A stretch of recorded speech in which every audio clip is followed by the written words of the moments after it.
Well, this just in, out of the NFL, the Cleveland Browns are trading Kenny Pickett to the Raiders for a 2026 fifth-round pick. That's according to multiple reports. The Raiders were in the market for a backup quarterback after Aiden O'Connell broke his wrist in the preseason finale. The move now opens up the possibility for either rookie Dillon Gabriel or Shedeur Sanders to back up Joe Flacco in Cleveland. And for more, we welcome in CBS Sports NFL analyst Emory Hunt. Emory, it seemed like a guarantee that the Browns are going to keep four quarterbacks.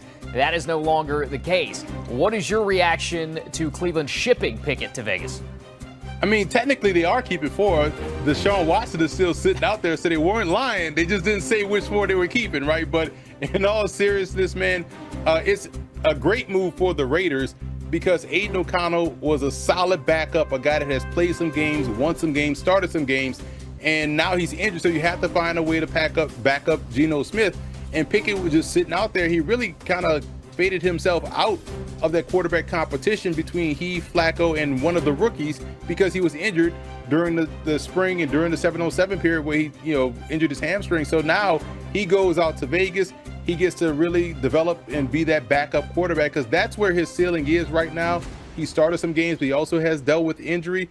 And because you can't depend on a guy like that for a full 17-game season, being a QB2 where you're only one play away and really expected to play between 2 to 3 games, that's a good spot for him because we saw that last year when he was in Philly. But for the Browns, it does open up an opportunity for them to keep another position player, preferably a running back, because there's still some question marks there, as opposed to keeping those four quarterbacks and you're losing a spot somewhere else on the roster. Yeah, gives them some flexibility, but let's talk about how a lot was made over the weekend about Kevin Stefanski removing Shedeur Sanders from the game before the final drive. Now, it looks like he'll be a lock to make the team. So my question to you is this.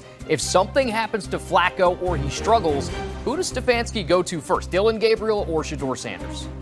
Based off what we've seen from Stefanski during the OTAs and the mini camps and training camp and in the preseason, it's going to be Dillon Gabriel. He's going to give him the first shot at the QB2 spot. If Flacco goes down, he gets to be the starter. And we'll see how Dillon Gabriel plays. And if he struggles, and he'll give way to Shedeur Sanders. And it's up to one of those rookies to really hold on to that job to keep the other rookie at bay. And what I like about this competition, I said this earlier, I was on Cleveland radio, and I'm saying, listen, both of these rookies, Shedeur Sanders and Dillon Gabriel, are going to benefit from what has happened during this offseason, during this spring, because they're both going to be hardened by their opportunities, by their pathway. Because Dillon Gabriel, no pun intended, everyone's talking over him as if he's not even in the room. And he's out there like, man, I got to go and prove to these people on my team that I can play. And we saw him have a really good performance against the Rams. And then you saw Shedeur, based on what we all have heard about him coming into the draft process and subsequently get to the Browns, he now can go out there and say, hey, I'm being, tested. I'm being, driven to the max mentally. When I get out there on the field, I'm going to go make these guys pay. So I like the mental test that both of these quarterbacks are going through right now. And now here's your opportunity to seize it if Flacco struggles, if he goes down. But I do feel like it is Dillon Gabriel going up first to get his opportunity. Browns quarterback room staying in the headlines all offseason and now heading into the new season. Emory, always appreciate your insight. Let's take a look at that depth chart right now in Cleveland. Joe Flacco, 18 years in the NFL. You'll get the two guys behind him, both rookies. Of course, Deshaun Watson expected to miss the entire 2025 season with a right Achilles injury. Brian McFadden in with reaction. Mac, lack of depth, I think, is Myers' greatest leverage here. Maybe disrespected in some of the production he's had over these last couple of years. He's the only rostered receiver north of 550 yards last season. The Raiders then counter by signing Amari Cooper to a one-year deal. Does Myers have a case for some new money on his current deal?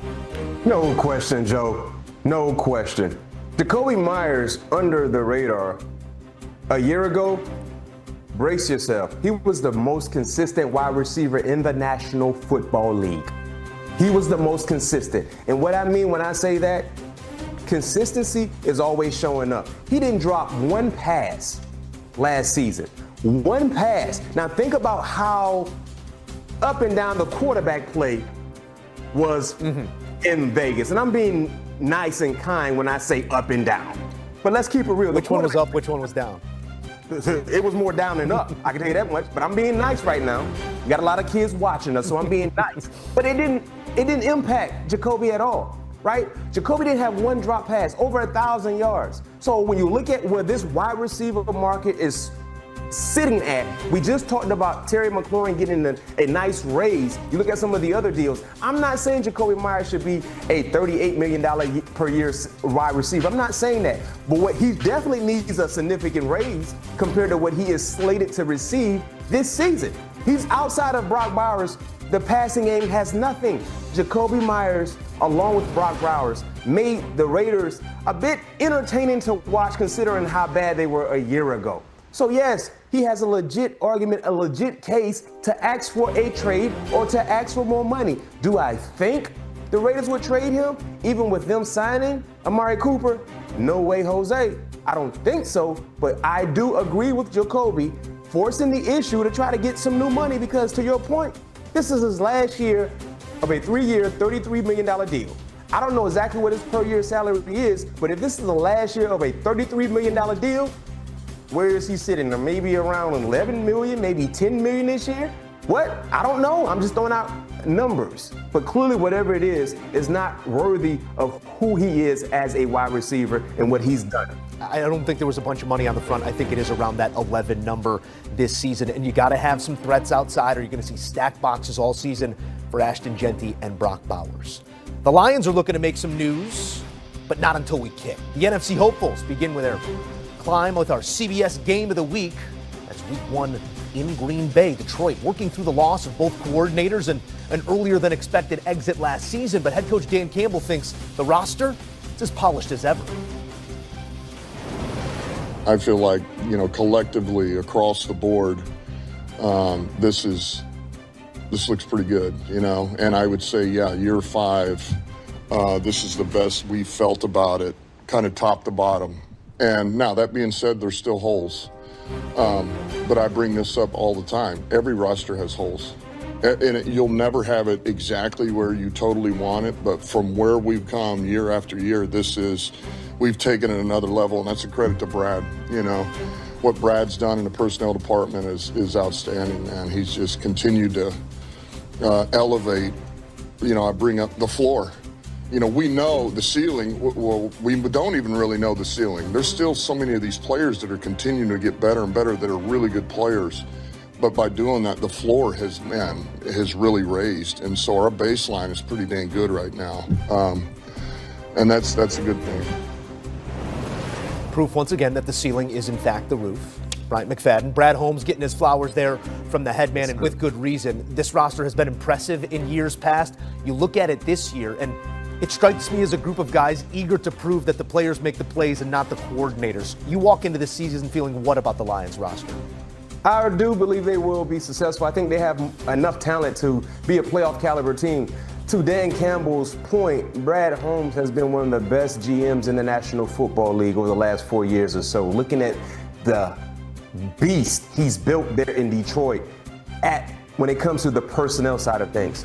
And for Dan Campbell to make that statement, and I love that he gave Brad Holmes his flowers, I have my reservations, Joe, and here's why. When you look at the additions, quality suitors that have become part of the Lions organization, right, to help them in 2025, but look at some of the key components they've lost. And I'd just like to highlight offensive line-wise. With the retiring of Frank Ragnow, that was unexpected. And I understand they have some youth there that could replace the production, but Frank was unbelievable for that offensive line in terms of the chemistry, the transparency, and just the ability to be elite and run and pass pro situations. Not to mention Kevin Zeitler, who's no longer there as well. That's one thing we've harped about with Detroit, especially on the offensive end over the last 3 years. Their ability to be so stout on the offensive line. Right? So yes, you have some new players coming in to kind of replace some of the production that has left, but we have yet to see that on the football field in a meaningful game. One thing I know, the rosters that we've seen in the last 2 years, Joe, they won the division easily. The black and blue division, the NFC North, they won it.